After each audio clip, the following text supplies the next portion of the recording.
Hello. Hi, Beverly, Malin, and Megan. How are you doing?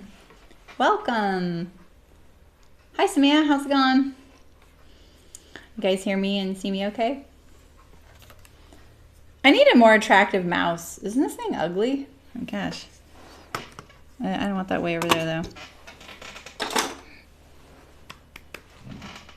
How are you guys? Are you liking the everyday stream? Because I am. It's a lot more work, but this is what I love doing. I love hanging out with you guys and sewing. It's nice. I have like kind of too many pincushions, don't I? Let's see here.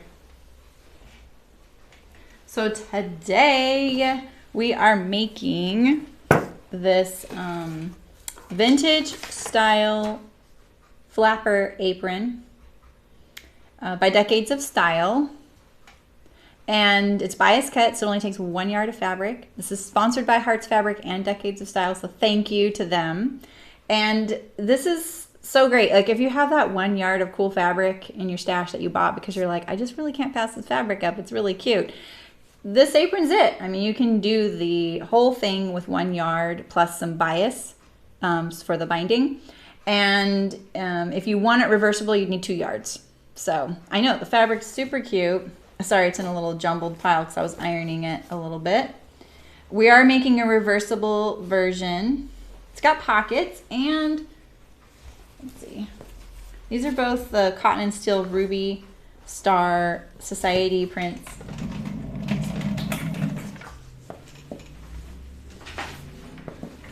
Which I have information about. Okay, so the fruit stand right here, which is the, looks like oranges and things. As a Californian, you can really appreciate this because oranges are big here. And that one is 99123. It's a 70% linen, no, 70% cotton, 30% linen, kind of a heavier weight fabric. I mean, they call it canvas, but it's not really heavyweight canvas. It's actually a really nice weight. You wouldn't make a blouse out of it, but it's great for aprons and other bottom weights and things. And then the bird print, which is super cute, is 98780.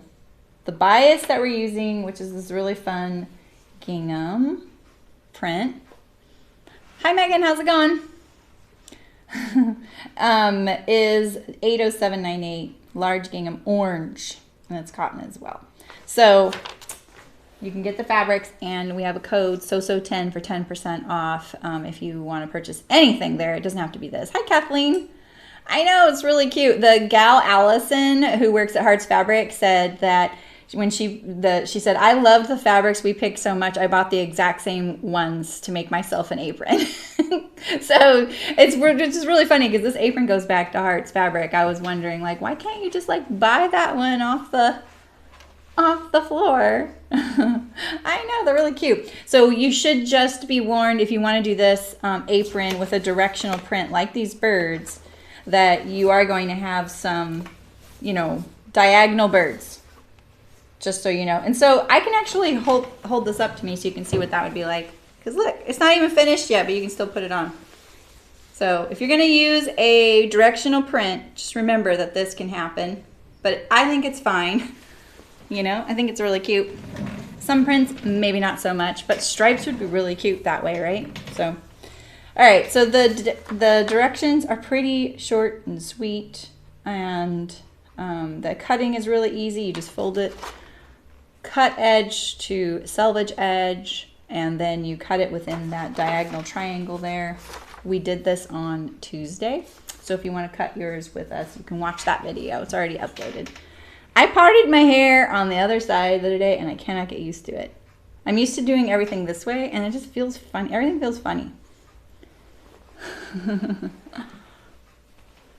Oh, that's so awesome. That's awesome, Beverly. She just gave them to you? Oh my gosh, she's like, I'm done with this craft life, this craft fair life. I mean, I know that feeling.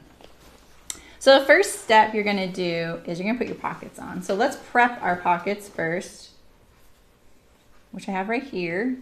There's only 3 pattern pieces: pocket, tie, and apron.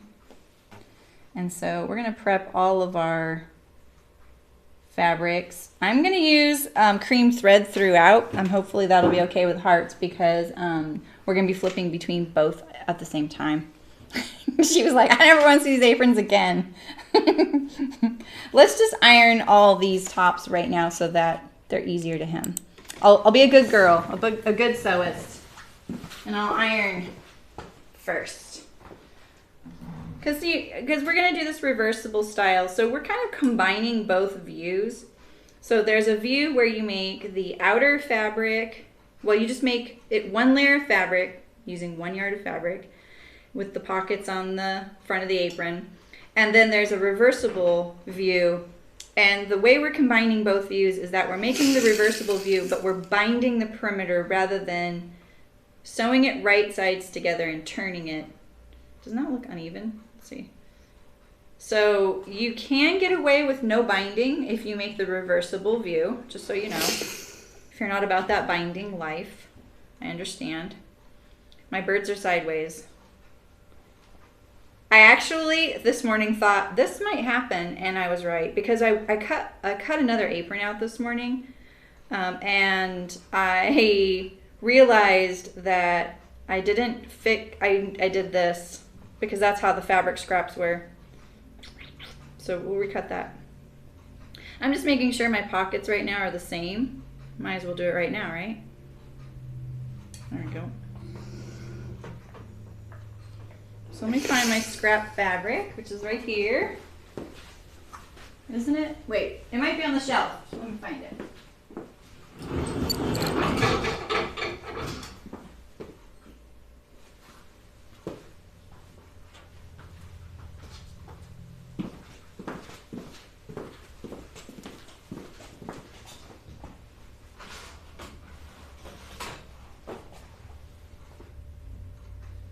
We'll just recut one of these little birds here. Morning, Brown Sugar. Is that you, Brown Sugar? I can't. Your user thing is light yellow, and I'm kind of far away, but usually you're light yellow. Let's pick this bird right here. I'm just kind of looking at the positioning of it.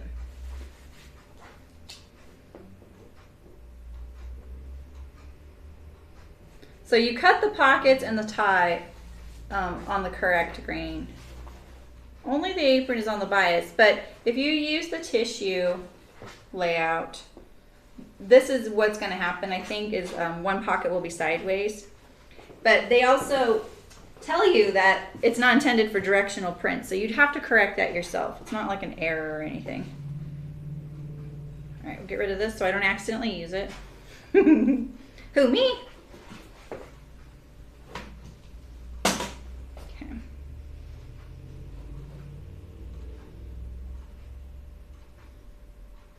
And I have two different pockets, which is always great. I didn't notch this one.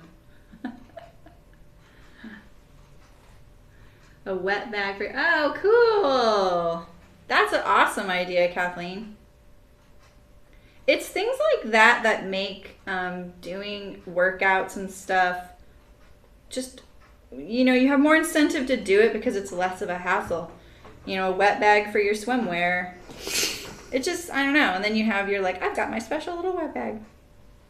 You know what I mean?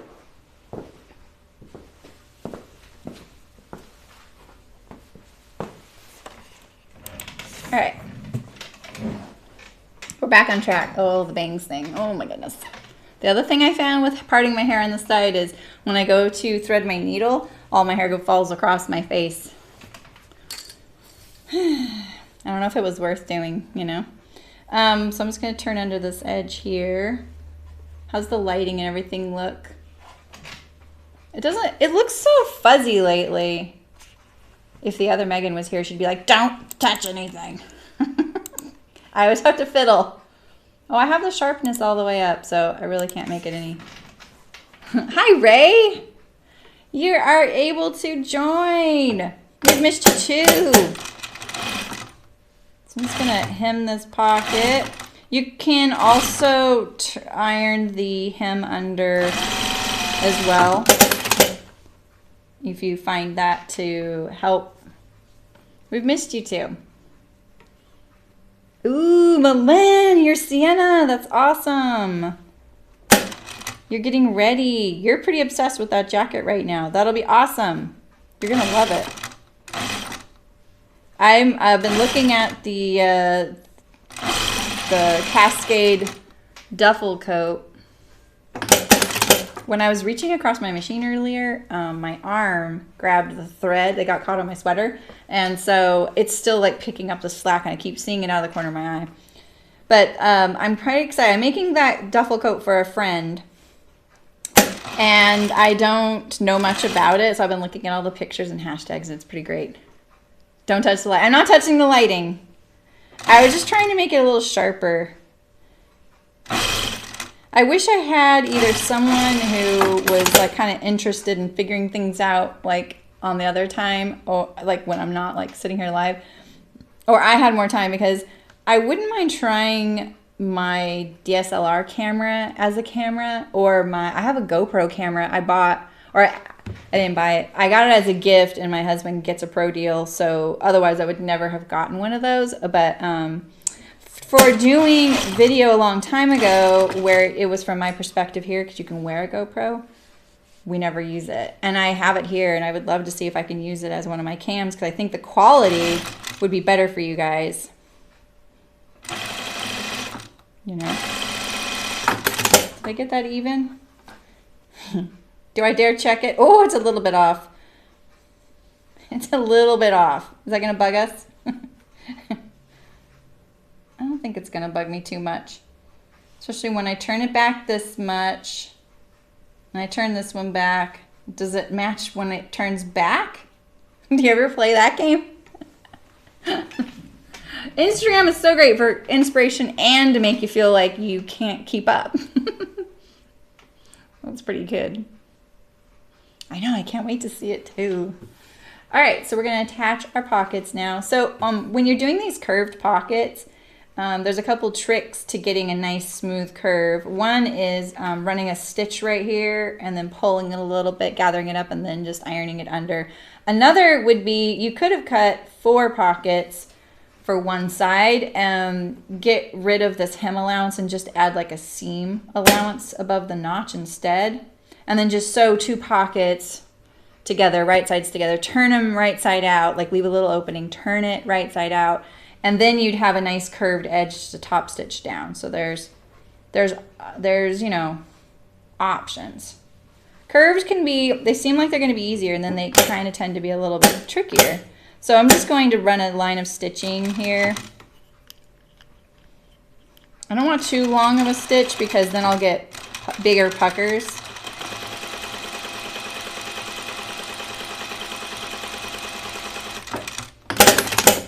So I'll just do this around the perimeter.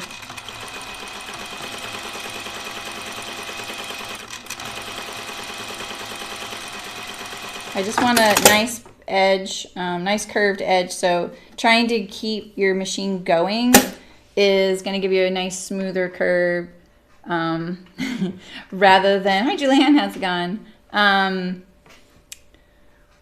Right, Ray? I know. That would be so awesome. You're a little far away, aren't you? There's one of you emails me occasionally and helps me out on some things, but they have a ton of computer experience, I think, so they're trying to relate some of their experience to what could be applicable to what I'm doing, but it is really specialized, you know. So yeah, when you want to do this curve anywhere, it's great to try and do it as continuous as possible. And you see my fingers are over here because that is where it feels is the pivot point, you know. Like if you held it over here, it would pivot totally different, as in right here compared to right here. The machine kind of wants to do a nice smooth line. You just got to let it. You got to trust it sometimes. All right, so let's gather this up a little bit.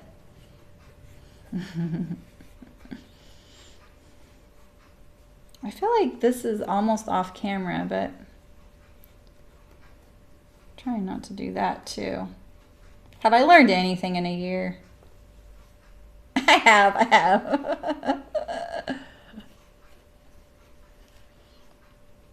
Yeah, Milen's got all kinds of plans with this Sienna Maker jacket.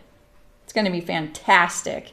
And hers will be warm because she needs it to be warm. So look at that nice curve already we got going. You know? You can kind of see it on the back side too. Just kind of helps. And then we'll iron it under. We'll be good. Good girls and boys. All right.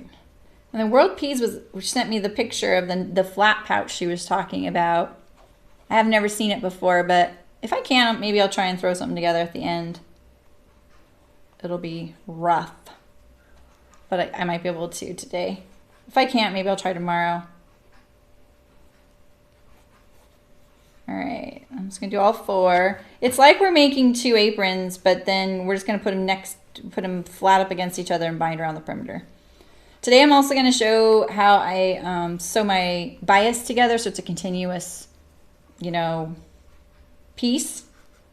So stay tuned for that if you're kind of curious about not using just individual pieces of bias, which can be tedious and more time consuming than just taking 5 minutes and piecing it all together. I've tested it. I am here to attest to the fact that I know for a fact it's faster to spend 5 or 10 minutes piecing together, because I would piece together 35 to 100 yards of binding sometimes together, and it didn't take me too long once I got like a little like method, and I just did it, and then I'd roll it up on a little cut piece of like a toilet paper roll. We have actually used bias tubes. It is faster because when you don't have to start and stop and pick up again, you know. Yeah, right, Ray? The heat is real here. Ooh. Yeah. Yeah, Malin, that'll be awesome.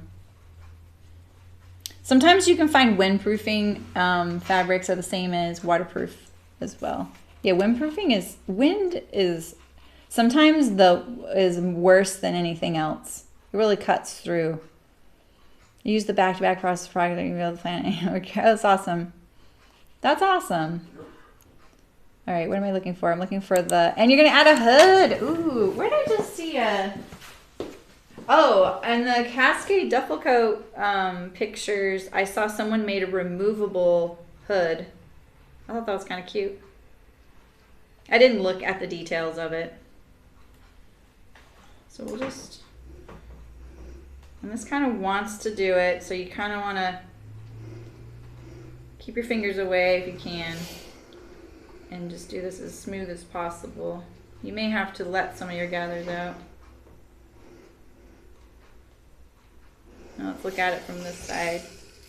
Make sure. This is the biggest pitfall, is these little threads will sneak out. Sometimes I remove them.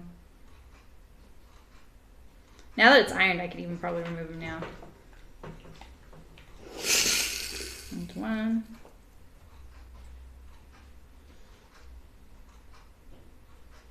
All right.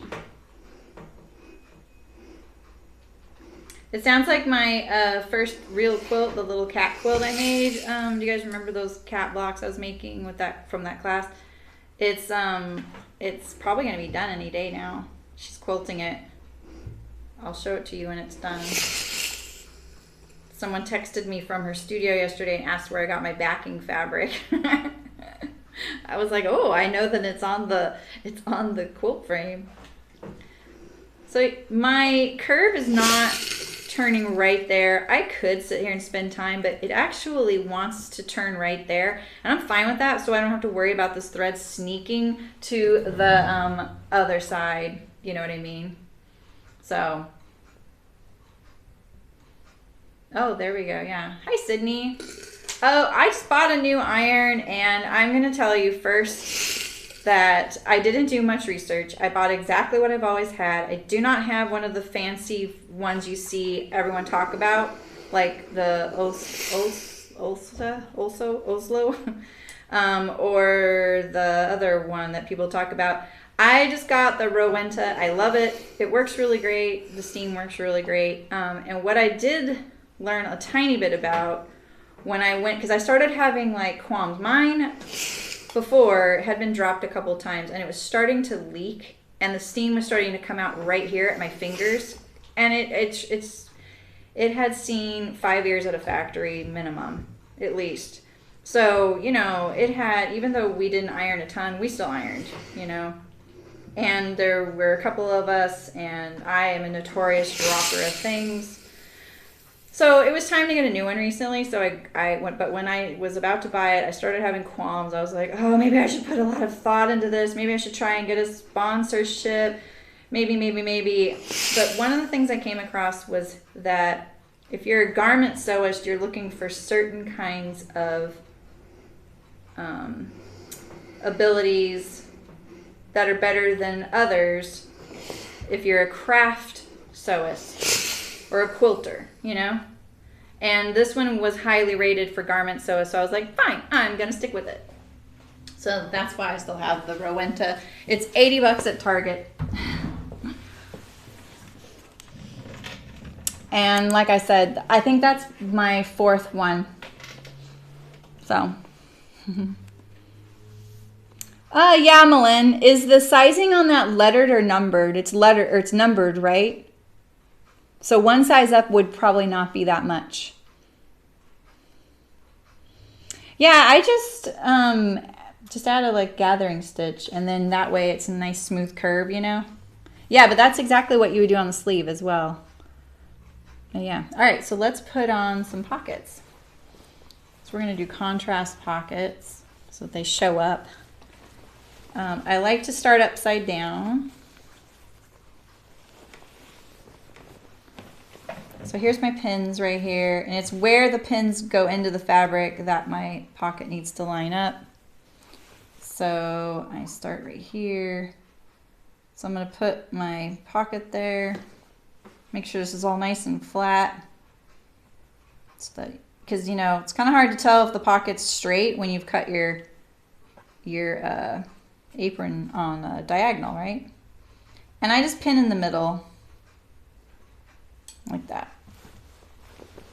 I don't really need to pin around the entire perimeter because I've already ironed it, and this way I don't have to remove pins as I go, which can be kind of, you know, an obstacle. Maybe you want to just focus on the sewing and not have to remove pins as you go, because that's kind of my style.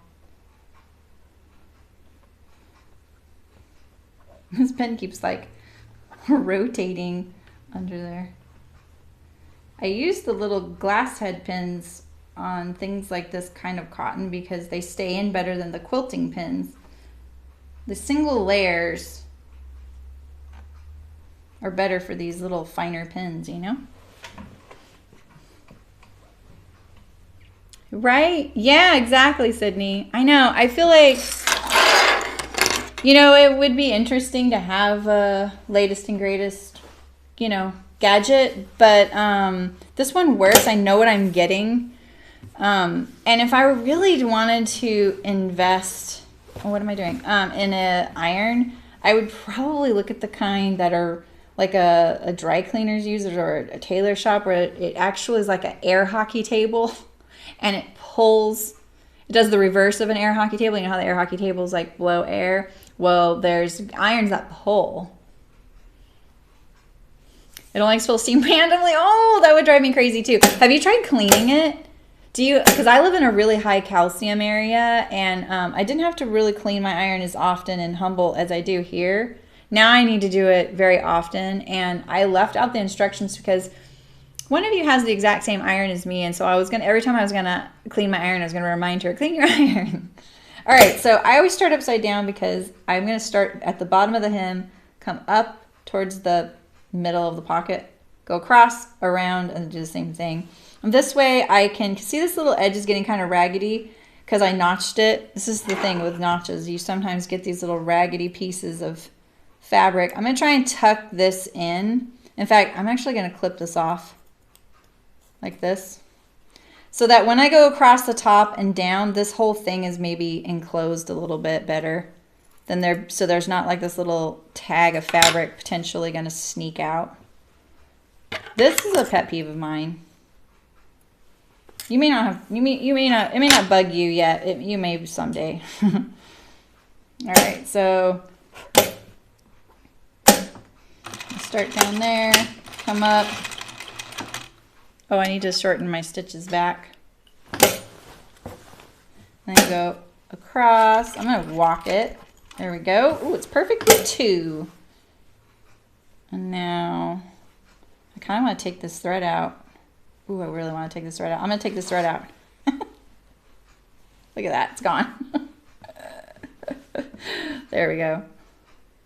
And now we're gonna go around the perimeter.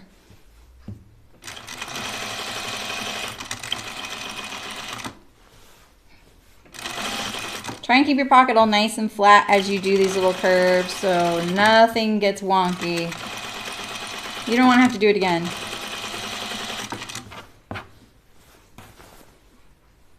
So see how that's peeking up there? I don't know if you can see that. This little edge peeking up.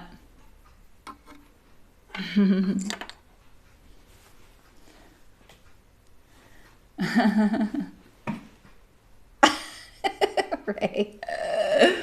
I know. Did I tell you that I told my friend that I've been hanging out with a little bit here. I said, I finished my quilt top. Now I'm ready to send it to the quilters. And she was like, that's great. She goes, but didn't anyone ever tell you you're not supposed to finish your first quilt? And I was like, what? I'm kind of gullible sometimes. I'm very literal. I was like, I'm not? I'm like, oh, I get it. And I was really motivated because I had something else I wanted to get to the quilter like fast. And so I was like, okay, great, I'm gonna bring both. So, all right, there's one. Let's do our other one.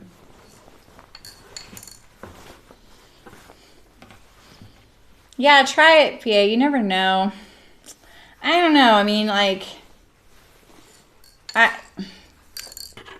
does sound like, the intermittent thing sounds like, yeah, that kind of sounds dangerous, you know?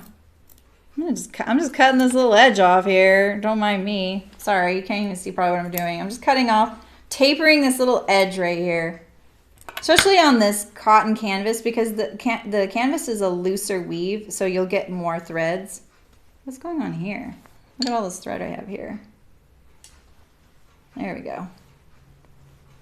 Let's get all that in there.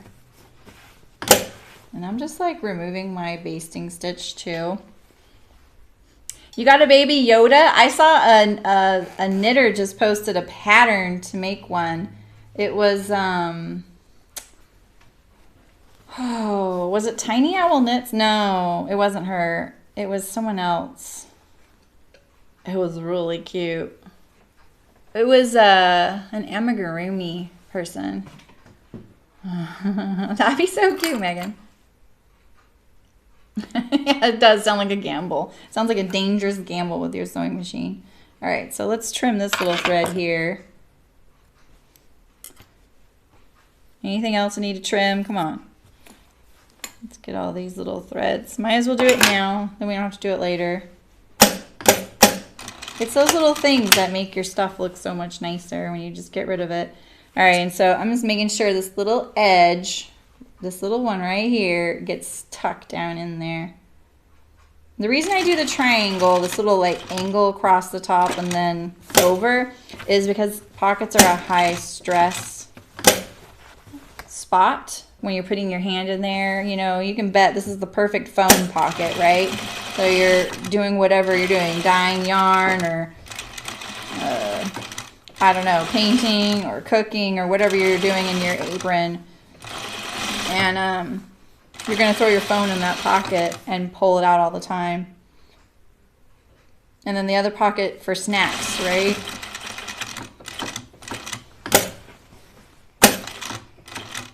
Do you see that thread on my needle? That needs to go away. Oh, there, okay. All right, here we go. And cut this little tail. All right, 2 pockets done. Now 2 more.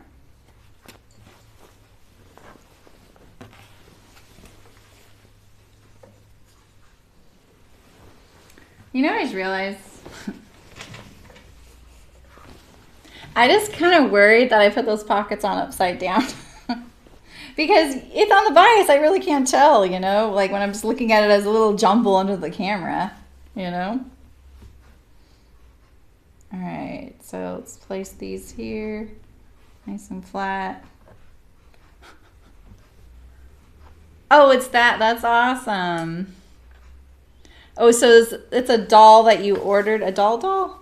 One of the streamers I follow on Twitch, Megan, just changed a couple of his emotes. Where's my other pin? Wham! I lost it. He added 2 new emotes. Like on Twitch, you can have custom emotes, like a little emoji you can put in the chat right now. You can have custom ones. You unlock as many as you grow as a Twitch streamer. And he's a huge Star Wars fan. He's a Fortnite gamer. Super nice guy. But he just created 2 Baby Yoda emotes. And then for Christmas, he made them Christmassy. So, and the chat was really loving them. They're really cute. Little Baby Yoda's all squished up in the little emoji. So people will subscribe to a streamer just because of their emoji sometimes. Like I subscribe to one because I want their little emojis. They're cute. So, you know. Hi, World Peace. How's it going? I saw your Instagram, that little pouch. I'd never seen that before, but I'll try and throw something together for you today. It is like the way I sewed the lined one yesterday. Kind of. It's like a... It would be like the the bound one. My friends are switching from Fortnite to Apex, and I will play occasionally with them because I really like them and I like hanging out with them, but I don't really like playing it. It's like, you know, it sucks to suck, right? That's me. All right, I'm taking out my little gathering stitch. I need to find out where that pin is. I don't watch any Apex streamers. That's true. The first person's perspective is really disorienting. You play those? Yeah. You hate Fortnite. Yeah, exactly. Yeah, I mean, you know, it's funny because I hadn't played it this season until recently, and I was playing with my friends were like, you know, just play with us because they like hanging out with me too. You know what I mean? And so I was playing with them, and it is so fast-paced and intense. Sometimes I don't even know I died. I'm like, why am I doing this weird thing? They're like, because you're dead. I'm like, oh, okay. And I at the end of a couple games, I was like, you know, you burn calories playing games. I lost 19 pounds the first summer I played video games. I told them, I was like, you know, in Fortnite, we're like walking around, walking through the beautiful green grass, fishing, doing fun things. In Apex, there's none of that. There's no fun. There's no gambling about like bunnies, you know. You are like on from the second you hit the map, and then you're not on anymore. At least not in my case. But they're getting pretty good, so it is fun to be with them. And I'm basically just spectating. It's like watching a stream. You hate the building aspect of it. You don't really have to do a whole lot of that anymore. I feel like the game has gotten to a point where it's not as much required, you know. I don't mind the building. I'm not a pro though. All right, so I'm just like using one pocket to line up the other right now, just so I know they're symmetrical. There we go. Oh, and you gotta love that one corner still lined up with that. Perfect, perfect.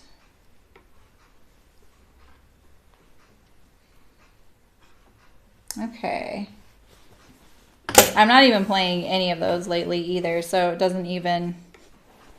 I just watch streamers who play. All right, see, this is the thing. Anytime you notch into your fabric like I did, you get these little threads. I'm going to trim these threads a little better. Should have done this before I pinned them on. I know. Let's just get rid of some of this.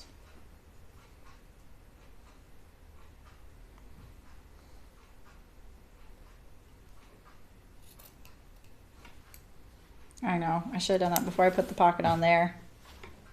I did remove my gathering stitch, looks like, already. I don't remember doing that. You guys sure the lighting's okay? It looks so dark on my screen. Oh, I already trimmed that one? No, I didn't trim this one, though.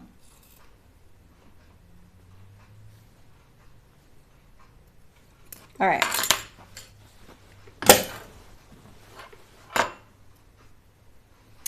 Okay, here we go.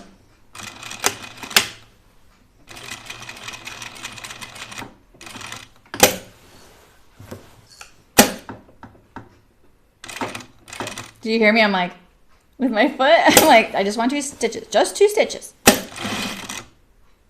What was that? Oh, maybe my thread was caught on there.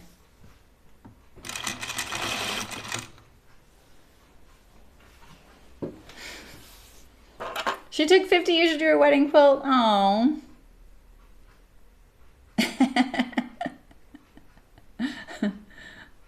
Yes, right? We have 2 PlayStations at my house, but only one gets used. This fabric is a little bit lighter weight, so I'm kind of getting a little too close to the edge, and it's creating that little ridge because of my style of presser foot. I'll show you what I mean in a second. But let's get this little edge right here stuck inside so that I don't have, I really want to encase it with that stitching.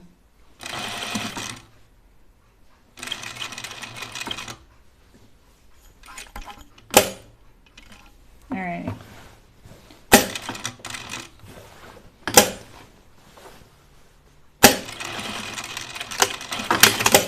There we go.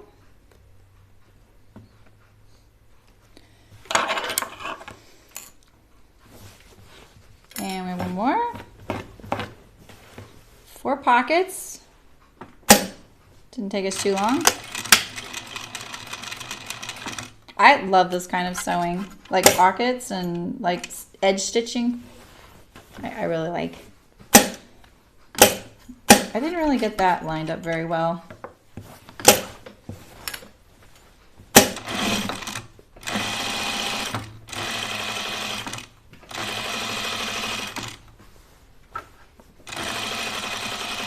Whoa, boy.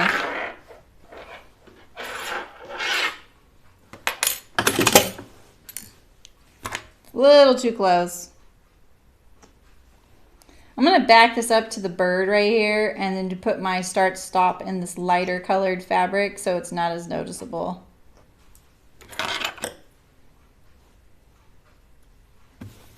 That way, yeah, it won't be as noticeable with this lighter color thread.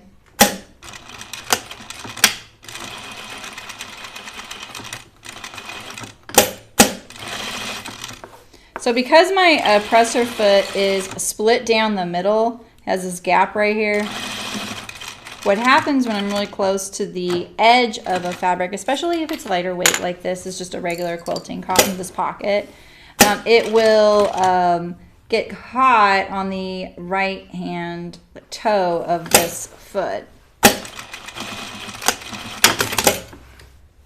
And then what I get is this little edge will lift up and get a ridge.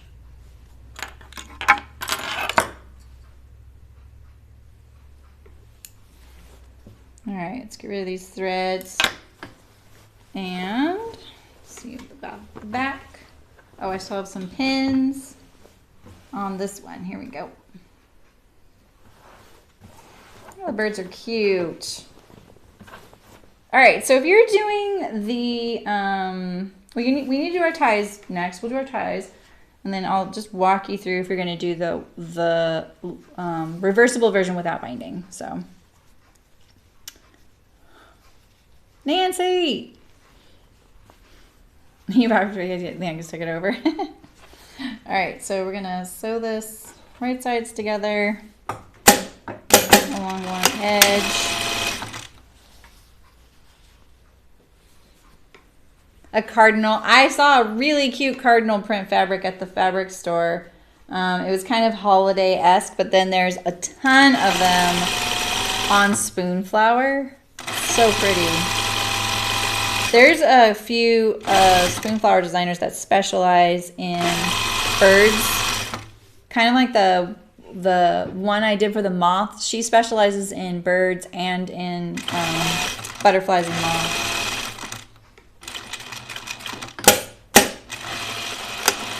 This is the other thing I was going to make sure. Yeah, so I was a little worried that I remember pulling off the apron ties and cutting them separately, so the birds are both going like this. But I think if I would cut it the way the fabric was laid out, because we're using a directional print, one of them, the birds would have gone like this and one would have gone like this. And so on a tie, maybe that's not going to bug you, but it's just something to take note of on if you're using a directional print. You might want to rearrange your fabric a little bit because you still have enough fabric to cut to on the length grain or the cross grain. So.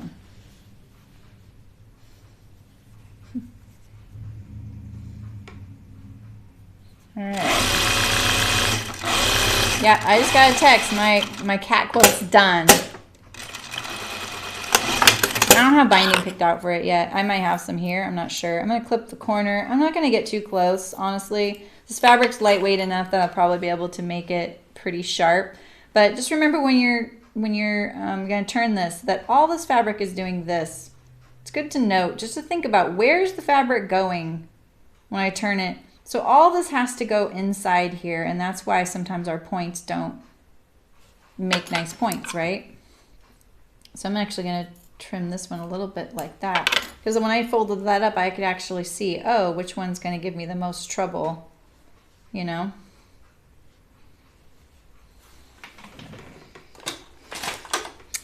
I watched Soda Fit use her loop turner. I cannot figure that thing out. I don't know what's wrong with me. I'm usually pretty good with things like that, but I think like muscle memory takes over sometimes when you're used to doing something. But I use this one with a little hook on the end. Hers probably is gentler on fabric though, and it comes in 3 different diameters.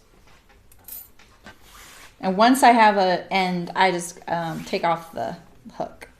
And then I'm just going to use my awl. You can use a chopstick to push out your corners, but the awl will really get it nice and pointy. So you can see that little hook left a little hole there. It'll go away, but the other thing wouldn't do that, you know?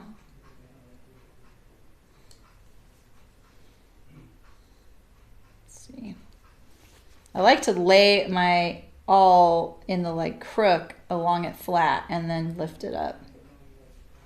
That's not bad, you know. I didn't clip the corner like so. A needle on one end. Oh. Yeah, see the thing I have, I think I actually finally moved it because I just, oh, here it is. This thing.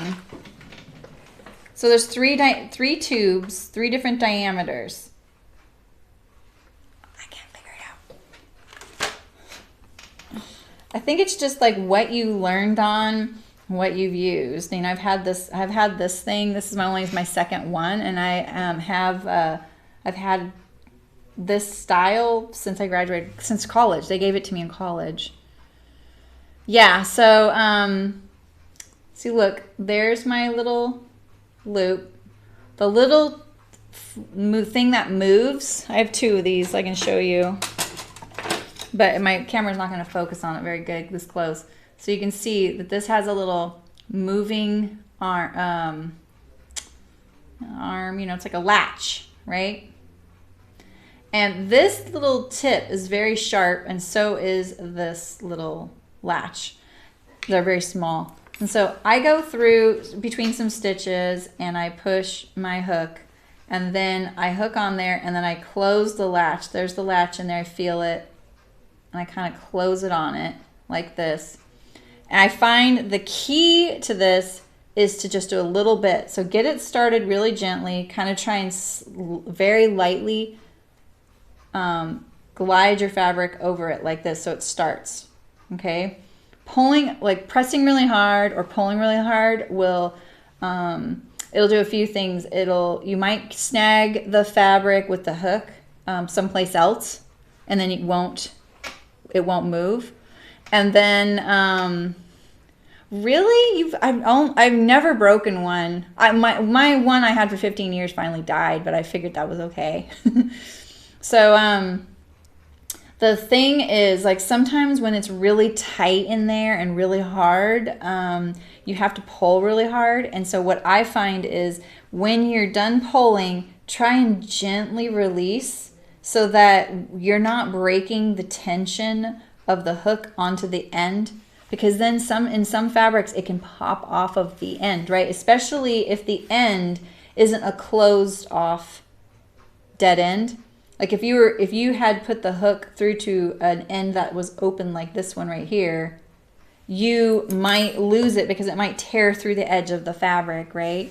So sometimes it's good to, when you have to do that, poke it through where the stitches are, because the stitches are sometimes stronger, like on the side, than on this little raggedy edge. And then you might have some better luck. There's definitely a knack to it. But yeah, that tube works really great for people. They swear by it, so you might try that. I just can't get it to start.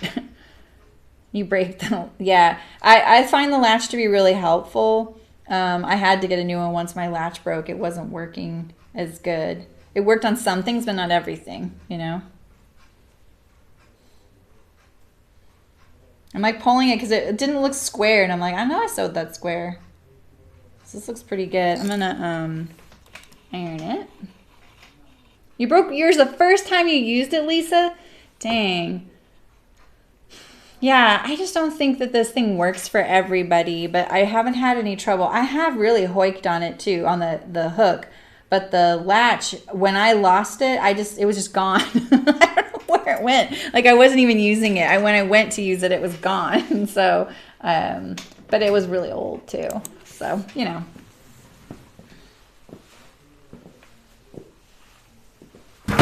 Ooh.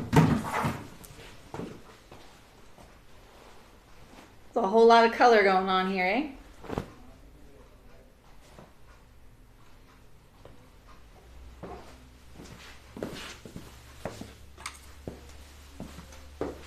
I'm gonna stick this in here to help the ironing. Sometimes I need it.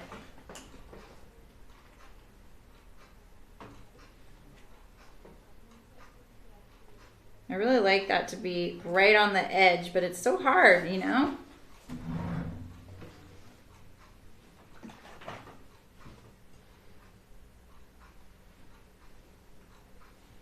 All right. I kind of try and spread that edge out as much as I can, you know?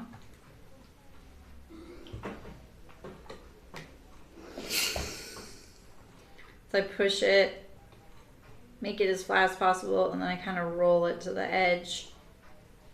Some fabrics they don't behave like that. I'm making that look really easy right now. It's not always like that, I know.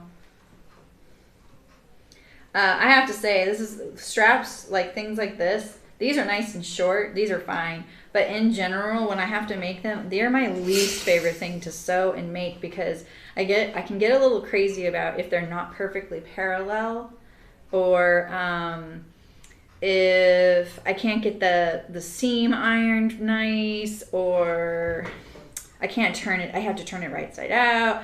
Like they're more work sometimes, and sometimes I'll modify it and I will just hem over the edges instead and cheat because I can do that better. That's like, play to your strengths, right?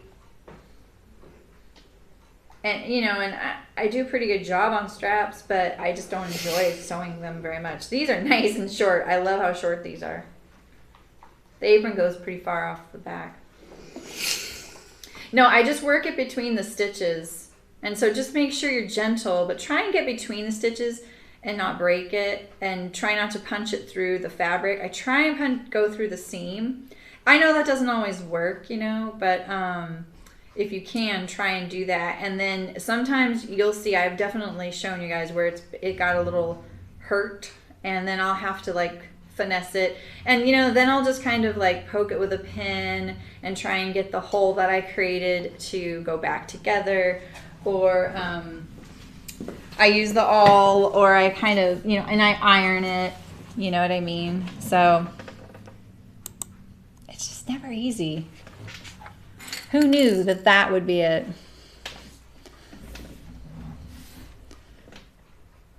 Okay. What'd you get so quick? All right, so let's see. I'm pretty sure these go on right here.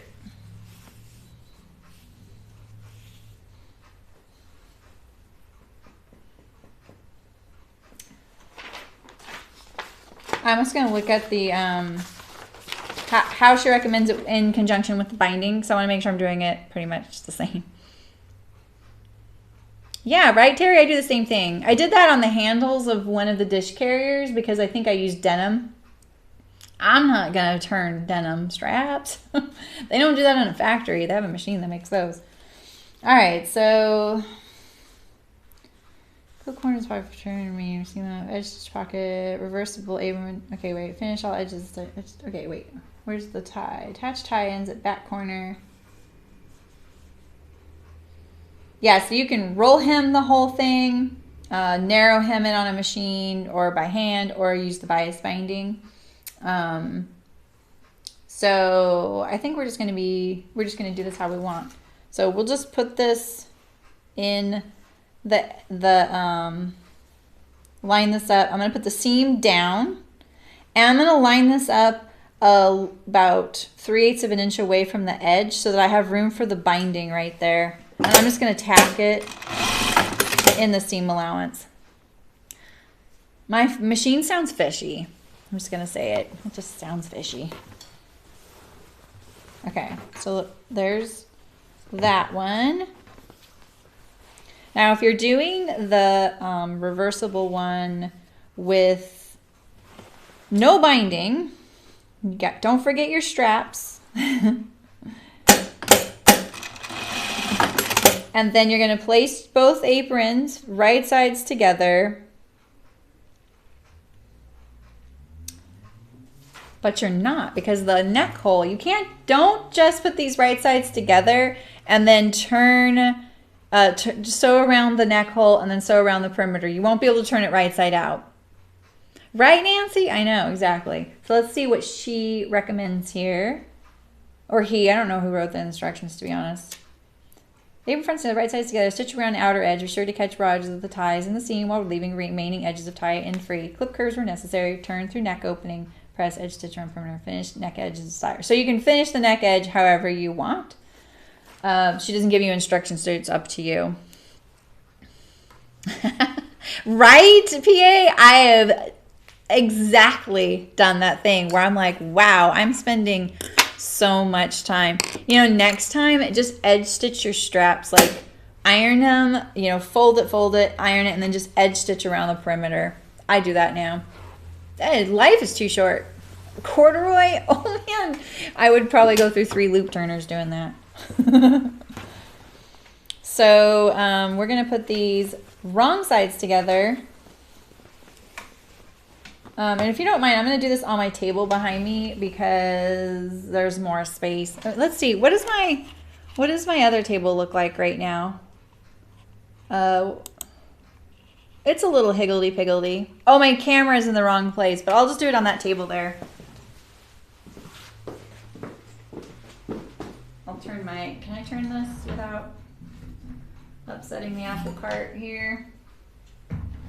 Ooh, I don't know. I'll be able to see the monitor. There we go. All right. I don't know why this camera moved. No, nothing ever touches that.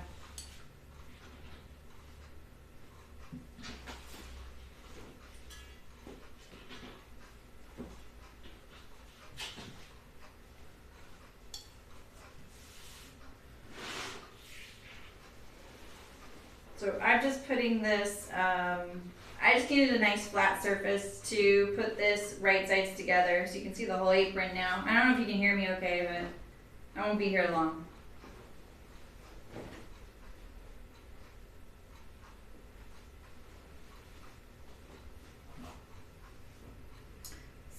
recommend pinning your strap so it stays out of the way. You're probably not going to accidentally catch it. It'll just be less annoying. And there is so much value in things being less annoying sometimes, am I right? Stick it in the pocket there.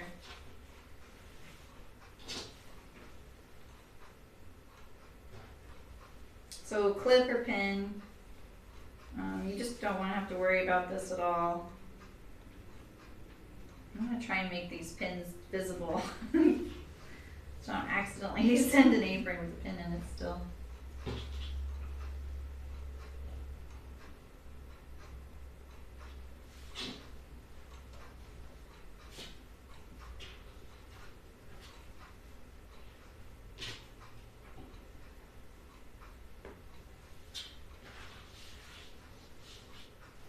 These birds look pretty right side up, right?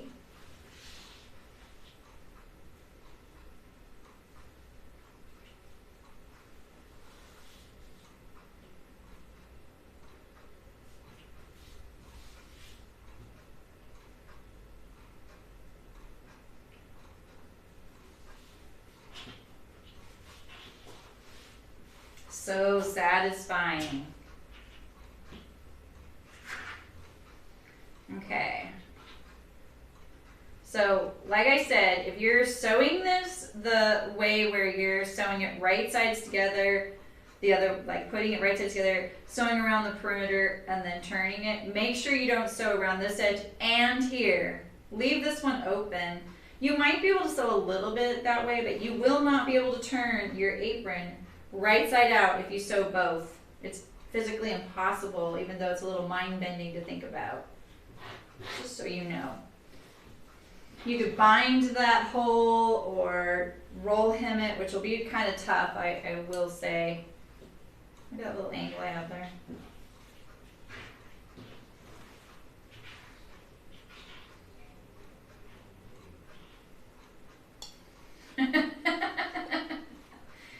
Did we tell you that, Terry? Terry, we love you. What are you talking about? We're living vicariously through you.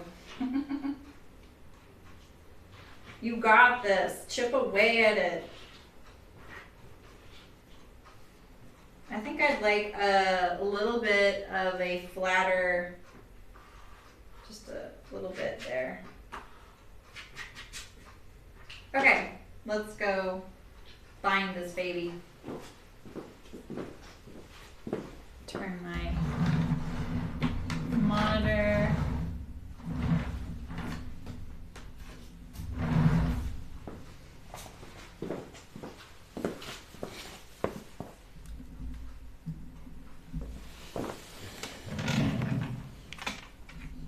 You like aprons with one big pocket? You could totally do that on this.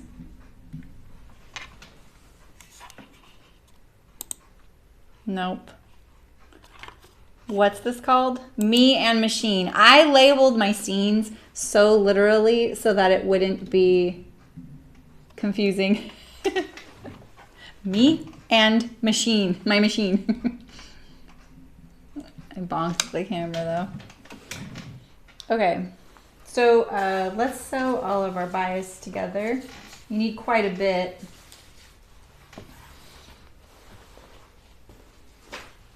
All right, so sorry for those of you who know this already. The trick to sewing your bias together so you have a nice continuous loop of it is you want to pick pieces that are identical. So this one's at this angle, this one's at this angle, and these two get sewn together. And it seems counterintuitive, but it's true. So you take this one and put it right sides together. It'll look like that, a right angle. And you want to line it up so that the seam line is lined up, not the raw edges. So do not line it up like this.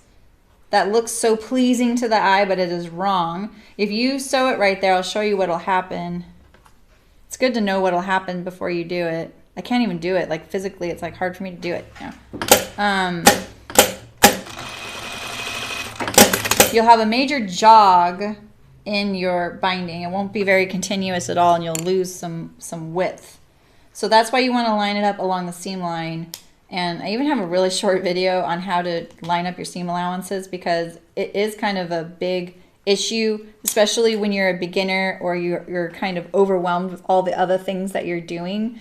It's easy to want to just line up the raw edge, but you really need to line it up on the seam allowance you're using. I'm using 1/4 inch, so I have this nice little V right here. That's this seam line is a 1/4 inch from this edge. So think of it perpendicular, the seam line, parallel to this edge, but measuring perpendicular 1/4 inch, even right here at this juncture, 1/4 inch, 1/4 inch.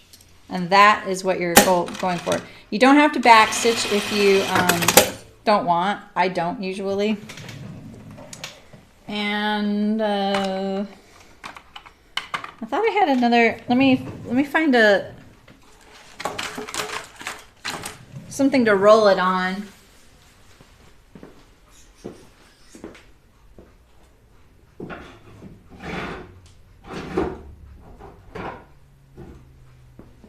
Pretty sure I have something.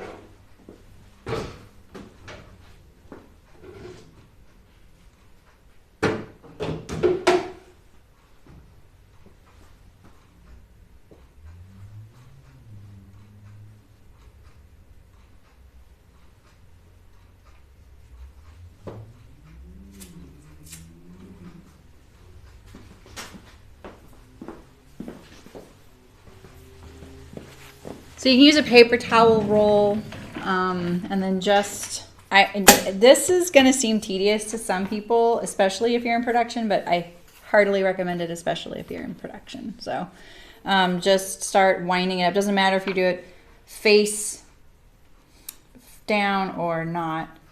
And then you're just going to roll it up a little bit. And this is I found the easiest. Position it like this, and you can go like this for a right-handed person. You might want to trim these little corners off, but you don't have to, but you probably will later. You can iron it if you want. I usually don't. Kitty hair. Yeah, you know, that's the whole hair thing with cooking is so funny because I will do my best, but you know what I forget is like all the towels and napkins we use, those all go through the laundry, you know? So the laundry can put hair on your towels and aprons, you know? And then you go to wipe your hands off on that when you wash your hands, and then hair. All right, so I'm gonna do this a little quick, but we're gonna be happy I have this nice continuous. It'll be much faster in the long run because then I'm not stopping and piecing it together as I go, right? But yeah, you just wanna wind it up, look for two that are the same, and position it. When I'm really on a tear with this kind of thing, I will actually pay attention to how I'm cutting my bias and then lay it down so that it will be ready to sew together like this, and I don't have to worry about it. I'm always thinking ahead that way for efficiency. That's my expertise, is efficiency. I actually regret now, like one time I had done pattern work for this factory, a local factory. They did this amazing kids line of outerwear clothing, and they were all very serious outdoor enthusiasts. They had worked some fantastic companies, had some really great experience, and I did some pattern work. They bought a factory and started their line, and it did pretty good. And then they all moved on to other things, and it probably didn't make it or something. I can't remember. But the president, called me one day and was like, hey, I'm curious. He worked managing the co-op, the grocery store. We had a huge co-op there, and he wanted someone to do efficiency stuff. And I was like, why are you calling me and asking me this? I didn't really realize how focused I was on that then. It must have really been obvious to other people when it was very normal to me, you know? And I kind of regret not doing it because I think that would have been a really interesting experience. But I was already like full-time doing my own thing, so I didn't have room. He just wanted to hire me freelance. It would have been interesting though. See, these two, they won't go together. They look like it. When you see sometimes, like you're like, oh, I need two opposites, but they don't go together. It's usually the other end that does though, and sometimes it doesn't. It's kind of funny. It's where the fabric was folded. And so if you keep finding them that don't go, just cut it and make it go. Yeah, exactly. Use the paper towel holder. It's great. Yeah. Yeah, I've been thinking about the Roomba thing. But I don't know if I want one more electronic thing to deal with, you know? But gosh, it would be kind of nice. Not that I get visitors, but it would be kind of nice, you know, like just quality of life, right?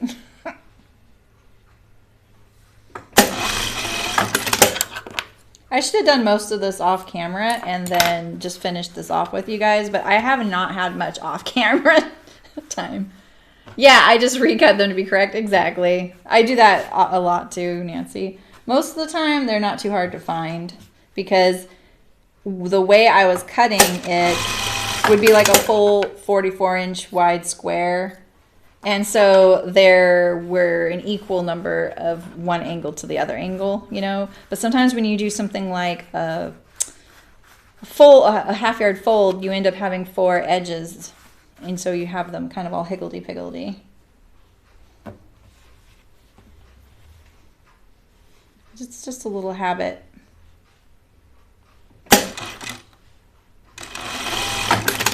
Oh, I keep forgetting to check. I'll bet Brooke's on Twitch. Brooke, are you on Twitch? And I haven't said hi to you. Oh, phew. Okay. Oh, yeah, she was there. She said, I promise I'm working. She was there a while ago. She told me she's going to try and join today. Sorry, I forgot. All right, so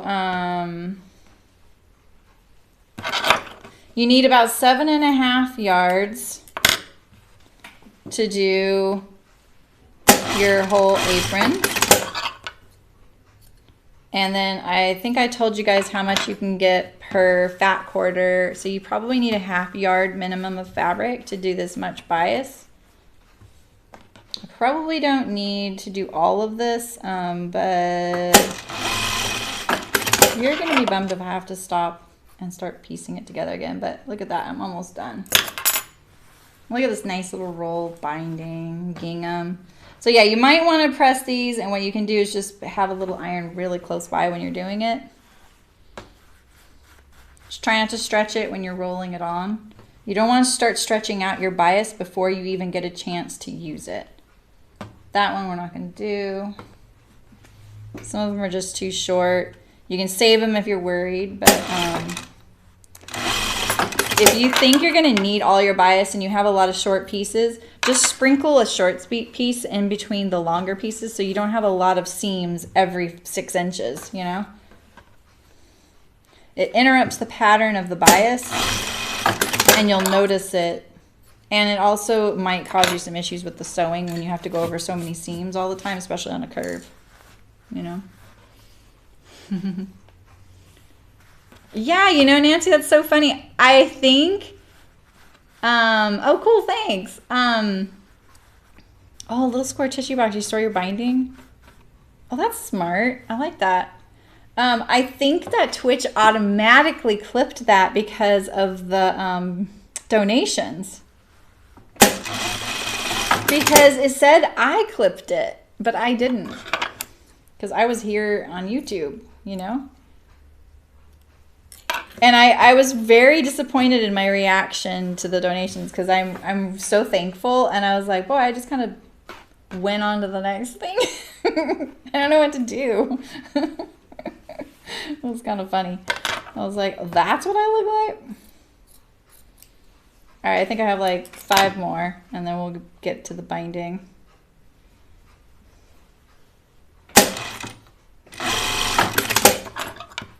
I have been cutting my corners, which is good. I usually do a much narrower seam allowance as well. I learned that when we would have this professionally cut that you don't really need a big one, and that's where I got the idea. Every inch counts when you need binding, so I would just say use the smallest. It'll also be easier to handle. A couple more. That's what we got left here. Ooh, a nice long one. So the other thing to think about is if you're gonna roll it up like this, this is like key tip, you guys. If you're gonna do this, and you're like, well, I'll just do all the long pieces first, and then, you know, or you start grabbing all the long pieces first, right? And then you start getting to the end, you're like, well, I'll throw a lot of these shorter ones on, and, you know, it'll be towards the end of my binding, so if I really need them, I'll be thankful they're there, but at least I don't have to, I won't use them at the beginning. Wrong. If you've wound it up, all your short ends are going to be at the beginning. So I would spot back and forth between your really short pieces and your really long pieces, and make sure you're being kind to your future self, because you are starting with the last bit you've sewn together. So, because I've definitely done that. And I'm like, why is this binding all short pieces? Because I was paranoid, especially when we would do our massive Harry Potter thing. I would buy the bare minimum because Spoonflower doesn't sell in half-yard increments. And sometimes I needed 1.5 yards or 5.5 yards. I don't want extra fabric. I don't. I just don't. Maybe a little bit here and there, but I don't want yards. Every yard left over is money sitting there. And then if I have to like go to sell it, that's one more thing I have to do. I have to list it, photograph it, pack it up, market it, ship it, you know. So, all right. So now we have a nice roll of binding. I didn't spend much time on the rolling up part. And let's bind. All right, so let's start maybe on the bottom of the hem. So I'm going to go from the back to the front. Not that this is the back and this is the front, but I'm going to start on this side and go to this side. And the reason I'm doing that is because this blue fabric is going to show every missed stitch. So if I started on this side and went to the other side, I'd be finishing my binding on this side and I might miss and end up with white stitches on the navy blue. So that's why I'm going to start on this side. So I'm going to square it off. I'm going to fold this a little nicer like that. It's a big piece. I always fold back a tail like this.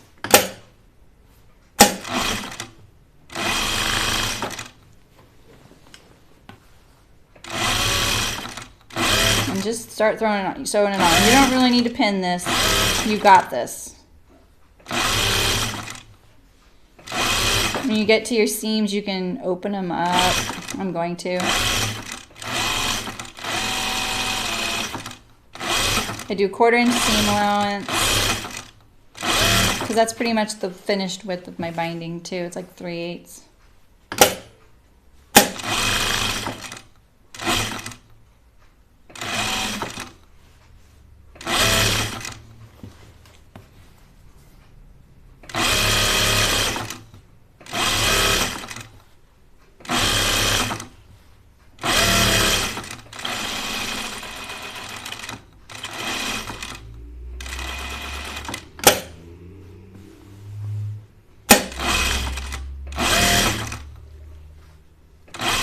So when you get to these corners, you could, I mean, honestly, maybe it would have been really smart for me to start right here and go around and then pick up and then do the other part. Because look, this is a right angle. I can try and turn it, but we'll turn it. Okay, now my apron strap is underneath there. I don't want to catch it in, so I'm going to kind of make sure I'm pushing it out of the way and I can feel it. I'm not mitering the corner. I don't think I am. I don't think I left enough there to do that.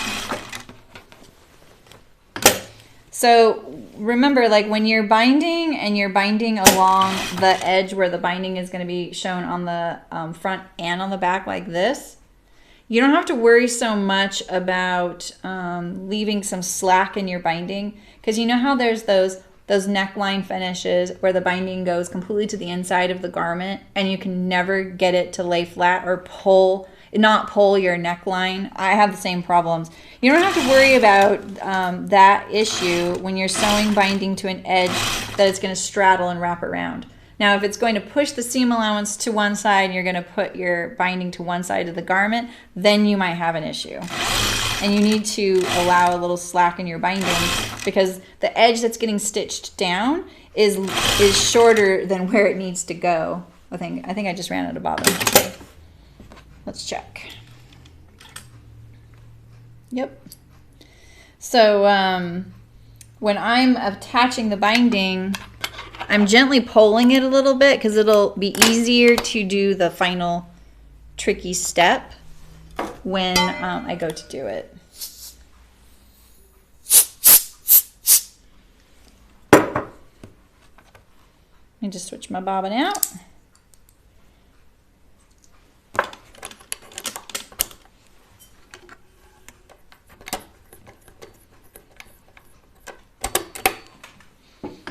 Okay, where was that little spot? Right here. I could tell.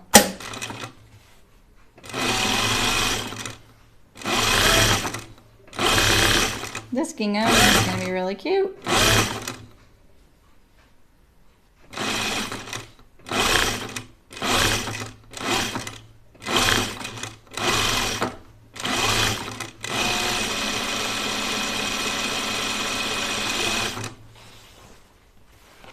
So I'm kind of gently pulling, and that's so that when it flips to the other side, it'll naturally want to turn under a little bit. Kind of gives you a leg up, you know?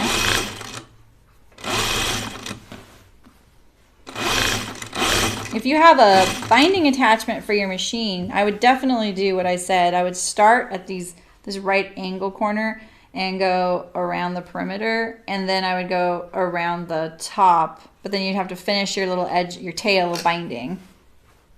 You can pull out a few of the stitches and then turn them under, or finish it nicely. All right, just make sure I'm not catching my apron strap. I can feel it under there though. How come every time I get to a corner, I have a seam? So annoying.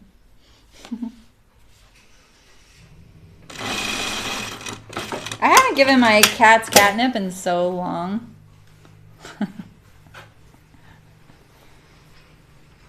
It was our Loki anniversary on Monday, so they've been enjoying some new toys and a new bed. All right, so we're back at the beginning. So here's that little edge I turned under right there, and I'm just going to lay my binding, meet up to that. I'm going to sew all the way up to this folded back tail, back stitch, and then I'm just going to trim off my binding right there. So see that, like that. And then we'll do the neckline right now too.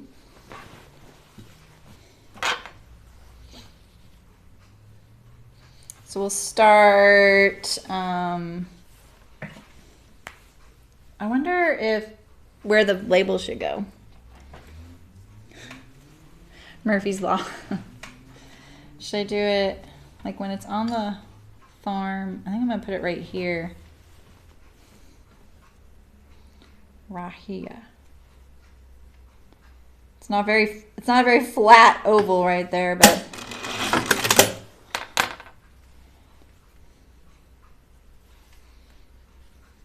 oh, okay, I need to flip this around. It's kind of like contrary to what I'm thinking. I want the raw edge this way. Here we go. I'm gonna put my tail like over here.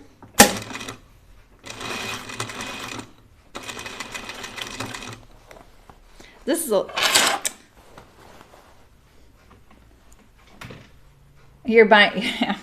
yeah, binding attachments. I've never used one except for that one on the industrial machine, but man, Terry, I was so excited to get that attachment, and then it was months before we used it. And I was like, oh no, this is one of those things where I got this great thing and it's not getting used. And, you know, I finally had someone come and, oh yeah, I'm getting tangled up here. I had a machine mechanic local, but it wasn't that he wasn't good. I just could tell it wasn't his thing. So it would take him like 6 or 7 hours to do what the other guy would do in an hour and a half. And honestly, like, even though he was still even cheaper because he was devaluing his time, which made me very uncomfortable. Like, he would charge me $100 for that. But he was in our shop and we couldn't use our machines for an entire day. And so I also was like, the issue was still something I needed more investigation on. And so that's when I found my mechanic in Sacramento and had them come to me. And they set up the binding attachment lickety-split.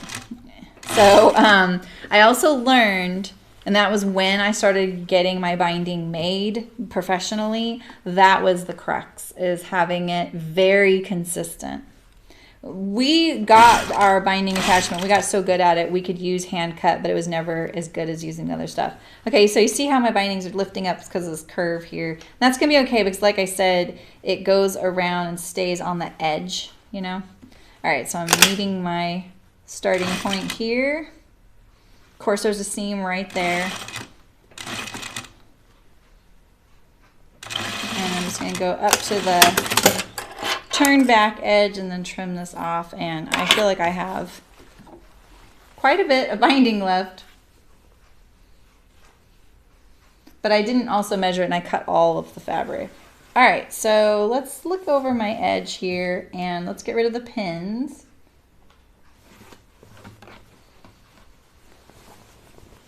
I'll look over the edge and see if there's anywhere I need to trim right now.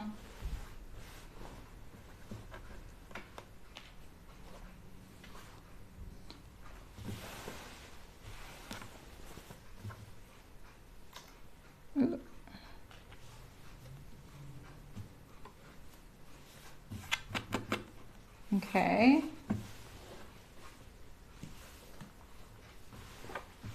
Just looking for pins right now. There we go. Well, we'll leave these. I think we should just leave the tie pinned, you know? Right? Okay. I feel like there's another one that I don't see right now. All right, so let's look at our edge. This is a little wide right through here. I'm gonna put this on my table again and do it. I'm not gonna turn the camera though, or turn the monitor. So I'm just gonna go over to the table. Where's that? It's this one, right? And trim it. It'll be easier on the flat table, I think. That way I'm not in danger of catching the apron while I'm sitting there at my table or my machine doing it, you know? So I'm just going to trim it nice and consistent width, and the width that I want my binding to finish. You don't really need to make it narrow. That will just cause you other problems. It's nice when your edge of your fabric can fill up all of the binding you're making. Like, and there's nothing, like when it's too short, like when it's cut too narrow and your binding's still sticking out from the seam, it's like floppy in there. It's not very nice. All right, so I'm gonna just trim this corner a little bit.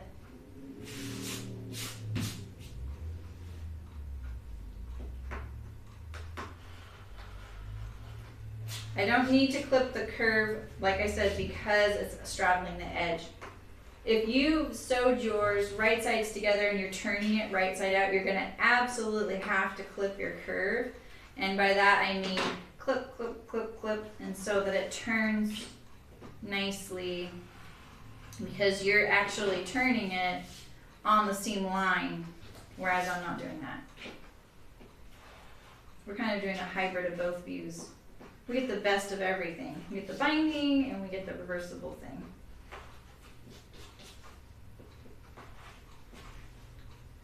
This is a long edge.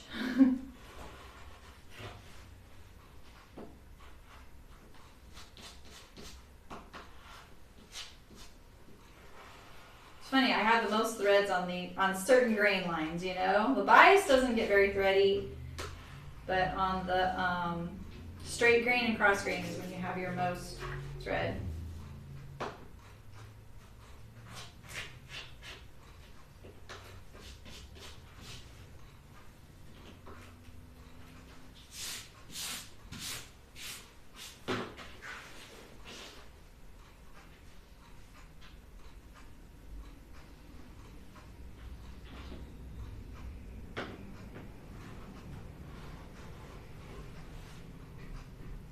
I feel like my seam allowance is a little wide through here.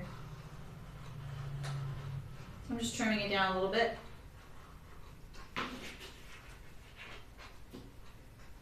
Especially when you get like these thicknesses, you're gonna need to make sure you maybe do it barely under your seam allowance because of the thickness.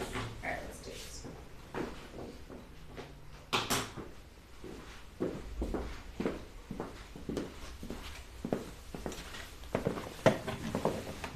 I know, it's gonna be a cute one, huh?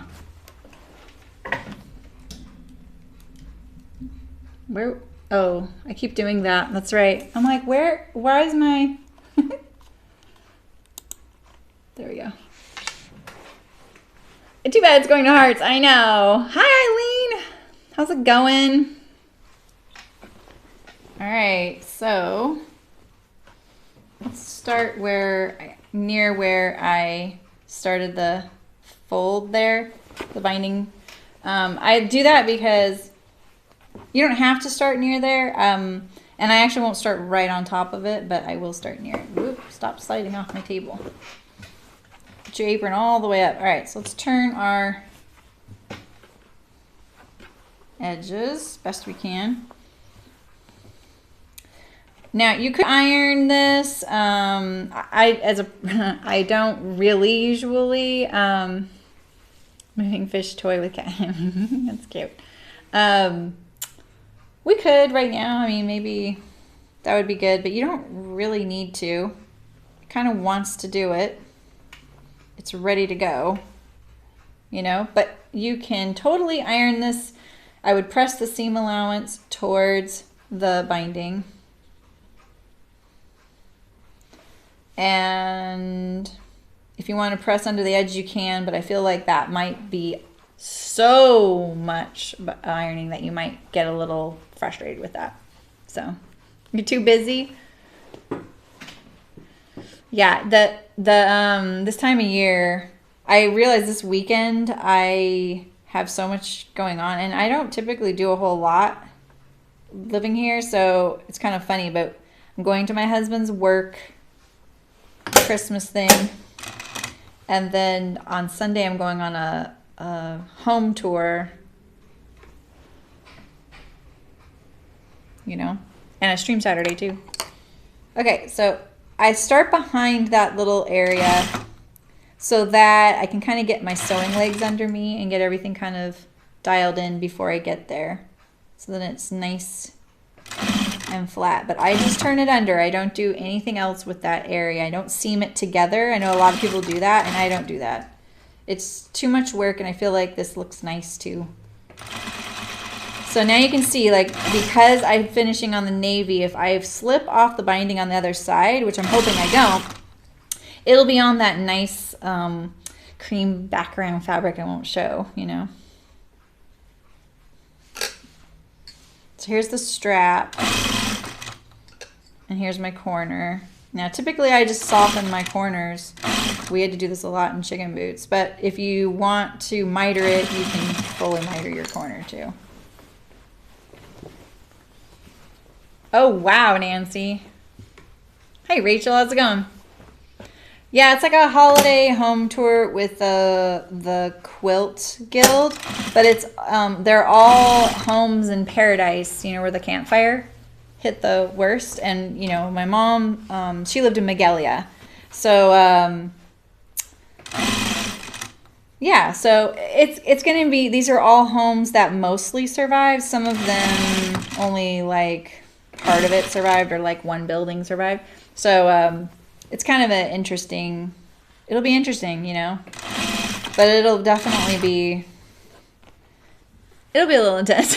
I have a feeling, because it's in the heart of everything there. Some people can still live there, you know.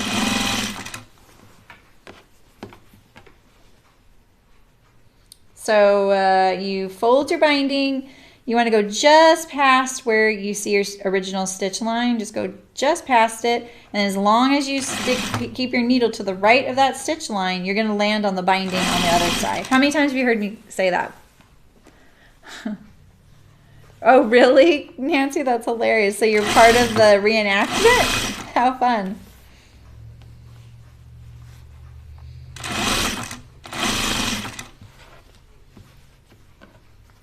I keep thinking these little lines are threads.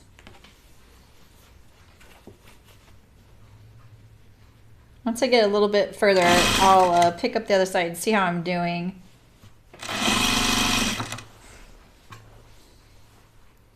So yeah, not bad. See, I went off right down that curve. I kind of expected that to happen too. But most of it is going pretty good.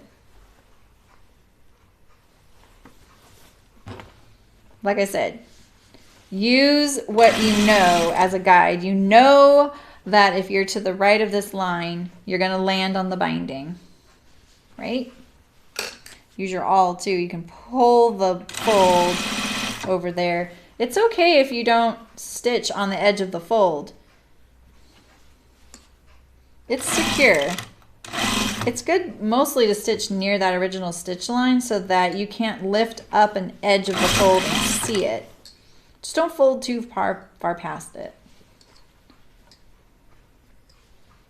This is why backstitching is kind of a good idea on your binding, but usually if you iron it, you won't have to worry about it. But I'm a puller when I sew, and so occasionally I'll have issues. I don't want it to be pulling apart when I stitch it down, because it'll look bad. Let's get rid of these threads. All about that. You do, Nancy. That's hilarious. What are you rebelling? Like, what is it specific? Is it the troops? Is it, I know it's the Tea Party, but like, what are you, which part of it are you? That's awesome. Yeah, wool cape will work great.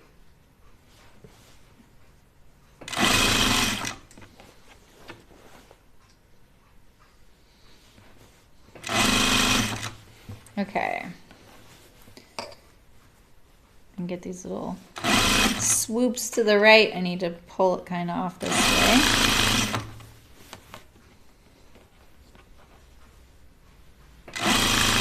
You see why bias is so great. I mean, it lays nice and flat, and it's because it's been cut on the bias.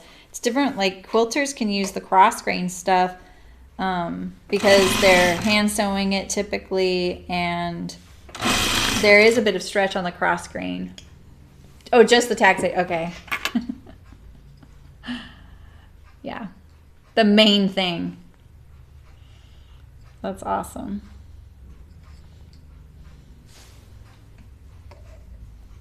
I wasn't sure if you were like, I don't know. You know, there's always so much more to everything, right? Like when you think about like, I think about like when things are going on in our world, whatever it is, and I think about how this will look 40 years from now and how it'll be portrayed. I always think, will they get all these other aspects represented? Because so many things sometimes play into what's really happening, you know? Because it's really sometimes hard to wrap your head around historical events because you're not in the time when there were like 50 other things that contributed to the mood, the feeling, and the acts that led to whatever's happening, you know? All right, we're getting there. Here's my, let's see, I think we're more than halfway now. I should have called this week an ode to sewing binding.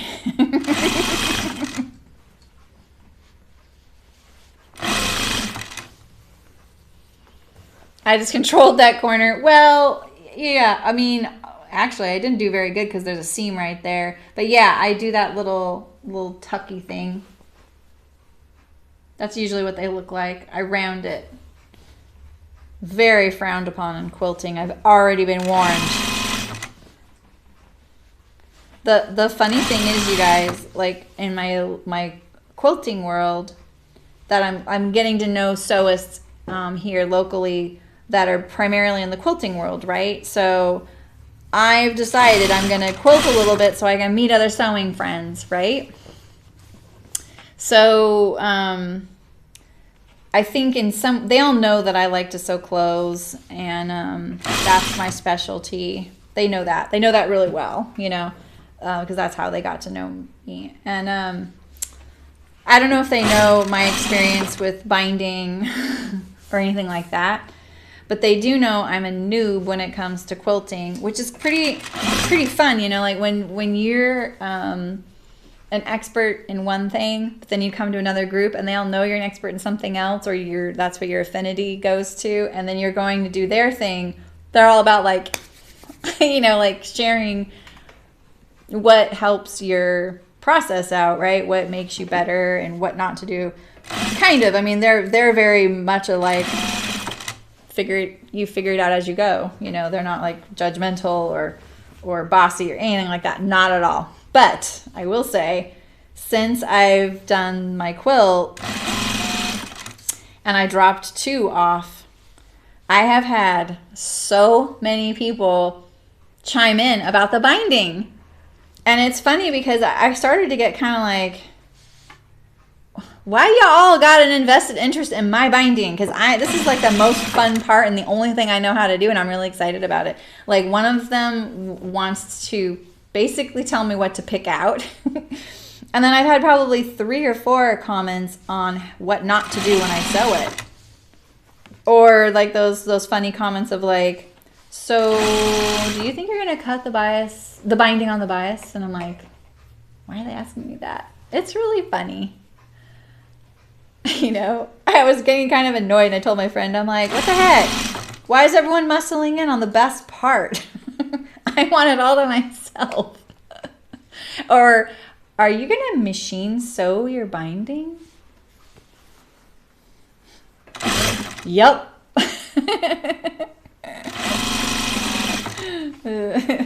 I'm like, yeah. I'm totally calling him on it and teasing him right back. I'm like, yeah. One time I was like, yo, this is the best part. Stop. I get to pick the binding out, so just stop. And they were like, oh, okay. I'm like, yeah.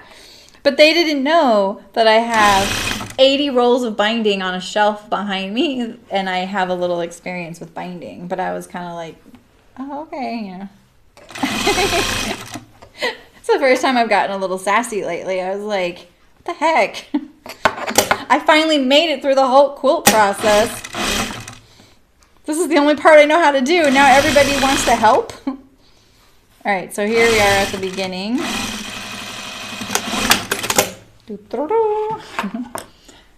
Oh, are you in Sacramento, PA?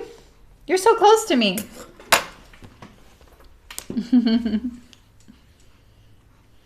You know, isn't the Friday Pattern Company near Sacramento? Because I think that they are, I've been trying to learn more about this. I think they're affiliated with another little yarn store or store like that they, not yarn store, sorry, fabric store. And I kind of want to make a like kind of reach out and see, like, because I would really like to know what the sewing scene is in Sacramento as well, PA. Okay, should we see what it looks like? Oh wait, let's do the neck. You don't get the reveal yet. Yeah, I'm in Chico. Oh, Megan, you just got your 3rd needle sharp box. Woohoo. Oh, Beverly gave me an email for you, Megan, and it's information on the Magnolia dress. I don't think I forwarded it to you. Oh, he made cards. He's got in a garment sewing. Oh, that's cool. Yay. Yeah, I'm in Chico. Okay, so I'm getting my little start here. I don't start right on this spot, but I will get it going a little bit. Kind of start training it. And I'll start right behind it like this. Just so I can do any last minute arranging when I really get to that spot. I also don't backstitch right away because I'm going to backstitch at the end when I get on top of it. And too much backstitch is too much backstitch. It just is really heavy looking, you know what I mean? So I'll just do it at the end. All right, so the awl is kind of helpful here because it's a little thick. I don't know if you can even see because of my fingers. There's also my threads from when I started and stopped the biting. Okay. All right.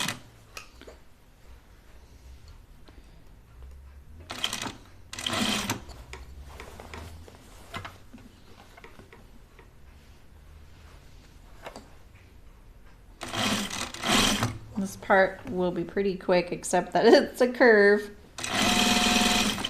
And it's on the inside of the apron, so it's all inside my machine here.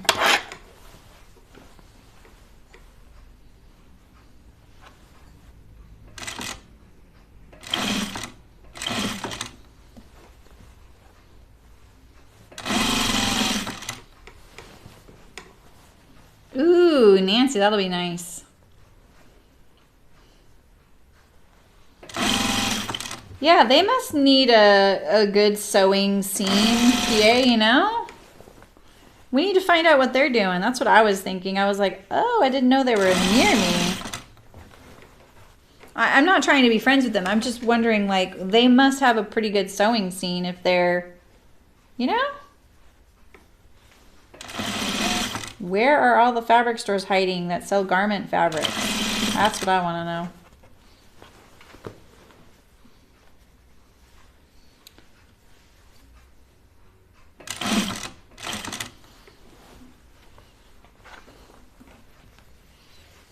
I didn't, Eileen.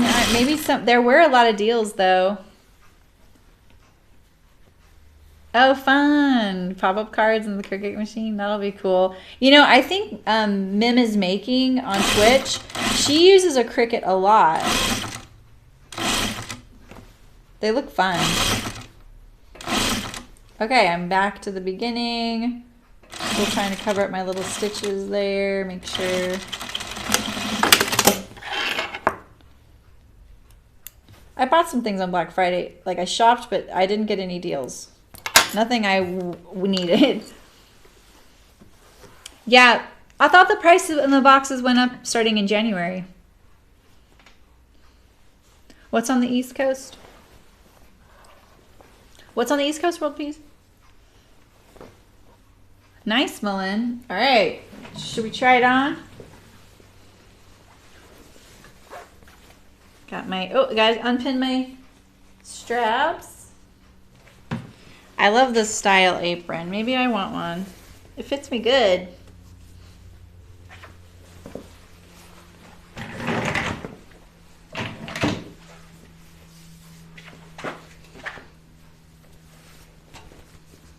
It matches my cardigan. Oh, exactly, World Peas. That's so true. Yeah, so there we go. If you want any fitting, should we flip it over?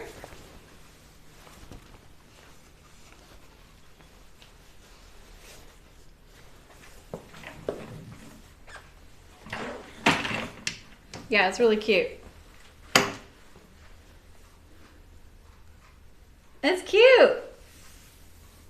If you made the strap really long, you could tie it in front. It's going over my sweater.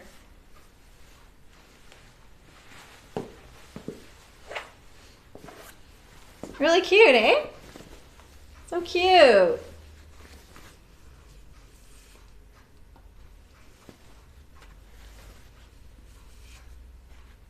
What do you think of the bias print? I think it looks really good. Very cute.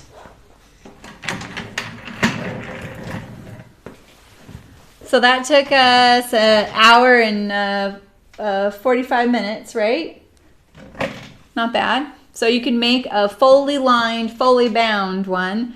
All the bells and whistles under 2 hours, plus cut it.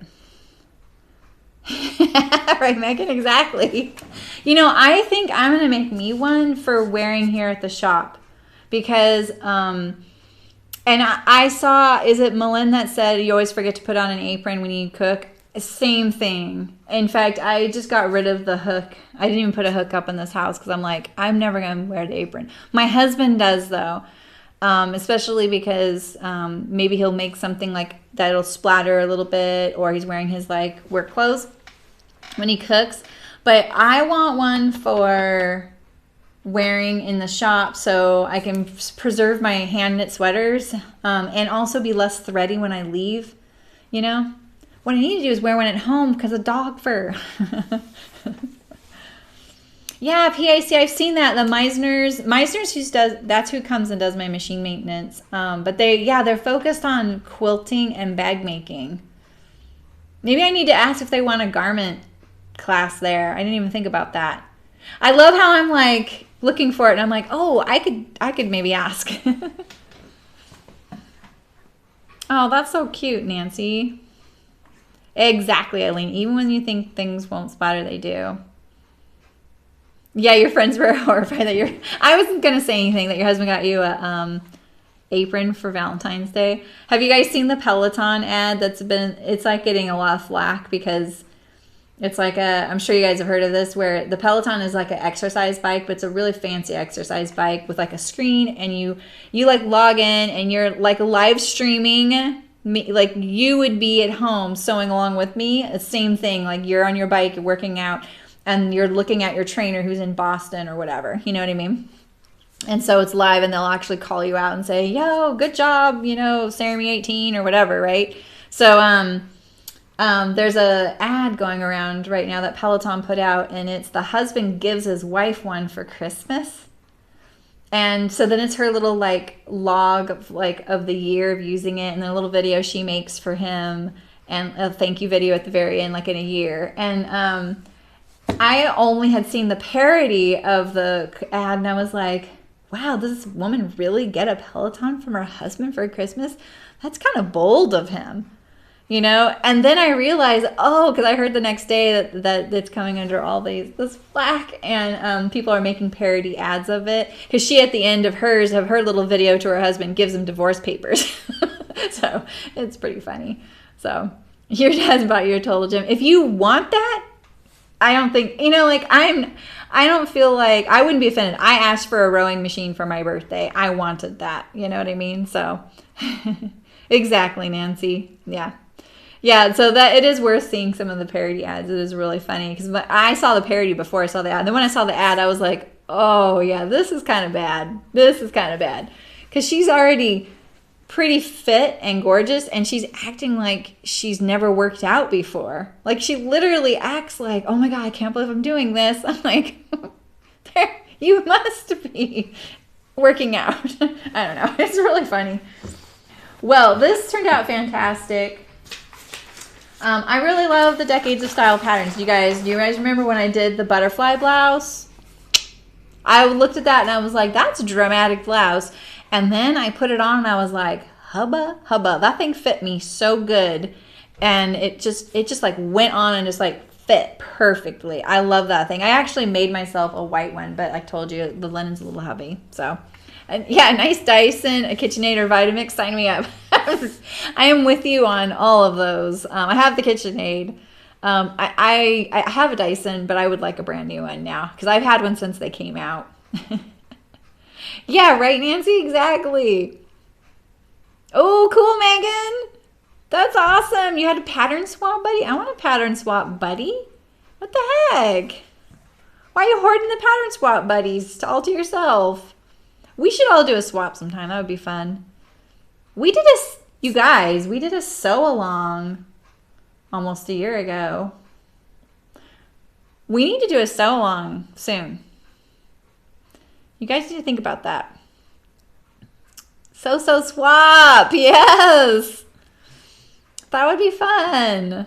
All right, let's think about that, and let's think about a sew along. Because we did the itch to stitch pull on jeans. We could even do those again, but it would be fun to do something different. Think about it, you guys. You guys roll in pretty good consensus. Yeah. You guys. Oh boy. I don't know, Eileen. What are we doing wrong? I asked for Dyson last time and they came home with something else and I'm not happy with it. Because I took the Dyson to work. Yeah, we should do a swap. That would be fun. It would be very international. It'd be fun. I've never hosted something like that. Eek. Okay, well, let's see. What do we need to recap? 1 yard bias cut apron. Look at that, really cute. And thanks to Decades of Style and Hearts. It's really cute. They don't get to keep this one, sorry. Yeah, Eileen, you know what? Yeah, Megan, right? Honey, money for yarn. I know. With fabric and patterns, that might be interesting. I know, it might be. It might be. I wonder. Yeah, I want to think about that. I'm going to think about that. We need to do a version of that. Okay, so I'll be here tomorrow again, and we're doing the oven mitt and the dish carrier. These are free patterns on my website. And they come in different sizes. This is the small. I actually think like if you stitch right here, it works even better. So if you're giving it to someone, make sure you know if they're right-handed or left-handed. You can even take out some of this fabric, right? You can do a lot of things with this. But I worked really hard in this pattern, even though it looks really simple. The simple things are always the worst, you know, for the amount of time you put in. This is the medium, and I even cut up an all-clad oven mitt for it. This one's a little too big for me. This one also has a magnet right here that I'm hoping will stick to my, I don't know, that might not be enough to hold it up. Huh. Oh, this isn't magnetic. That's why. Yeah. Okay, so it's working. See? So that'll hold up the oven mitt on the stove. I did that. So these are free patterns, and same with the dish carriers. Boy. Oh boy. Oh boy. So you can do a round one for that person that does a lot of potlucks or travels with their dishes. A casserole dish, 9x13. Or, as we like to call it, one more stream of binding all the things.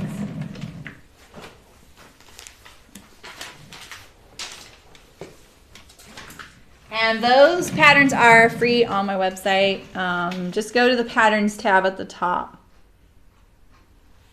You gotta hide these. Oh, you got some sweets? Yeah, so what'd you get in your swap, Megan? And how'd you do this? How does this work? So they had sweets from Germany. That would be so fun. I would love to get sweets from another country. Like fiber share. Yeah, my friend Brooke has this amazing, she has a club called the Made Here Yarn Club right now that she's selling. It is incredible. She has things that makers make and then she includes in the package. But the yarn it's pretty unique because it's all grown in California with farms and I don't know all the details. I don't want to explain it wrong, but if you're a knitter and you like supporting farms and you like supporting like natural fiber wool. Oh my God, I'm explaining this so terribly. I'm so out of the yarn world. 1 year and I fall to pieces. Anyway, she naturally dyes it all and it is unique to her. So very cool yarn from different farms, all farm-based, and she's really good at having yarn made the way you would want it to. So it's called Made Here Yarn Club. Sincere Sheep. That's Brooke's yarn thing. Sincere Sheep. So much hate. What? You hide sweets in your bed. Oh, really, Eileen? Oh my gosh. You know where this is my strategy, you guys. I have 3 spots. I have put things behind the ice cube tray in the freezer, behind like the bucket that holds the ice, because we have an automatic thing, but we also have ice in our freezer.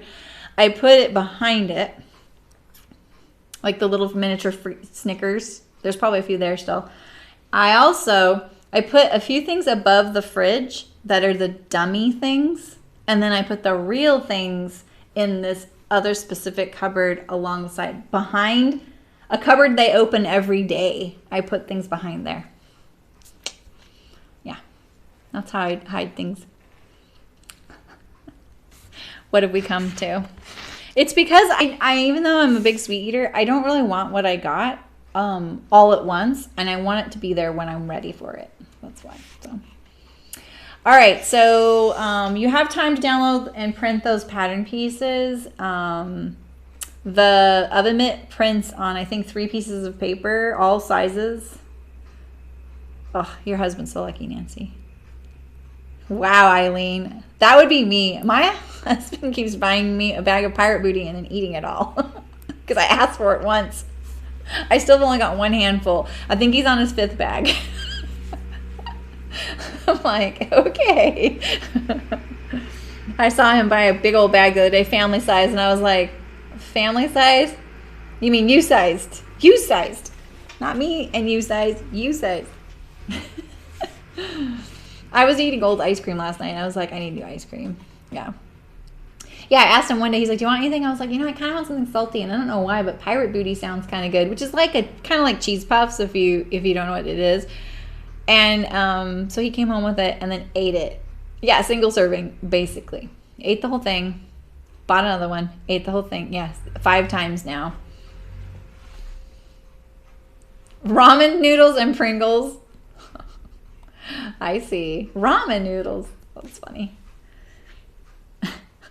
My friend has this amazing Asian inspired salad, and she uses a brick of the ramen uncooked and crumbles it up on top. It's really good. And she might even toast it or something. It's really good. All right. Now I'm hungry. I gotta go. All right. So I will see you guys tomorrow, and we're going to sew. I'm really excited. This is the thing I'm most excited to sew this week, I think, is the oven mitts and the dish carriers. They're also puppets, you know. I've been playing with it. The one at home really is like, it's starting to like really fit my hand really nicely, and it's stays like in this shape. I don't know why I'm marketing it to you. It's free. That's not good enough, then whatever, right? Okay. You made homemade ice cream for Thanksgiving, Terry? Holy heck, you win. Yay, Malin. Cool. All right. We had an apricot pie. It was really good, but I didn't make it. Yeah, Eileen, right? I know. That salad's so good. All right, guys. I will see you tomorrow. Hasta mañana, iguanas. I'm looking forward to it. And Saturday is when we sew the cupcake and pie slice pincushions. So don't forget that as well. All right. Bye, you guys. I'll talk to you later.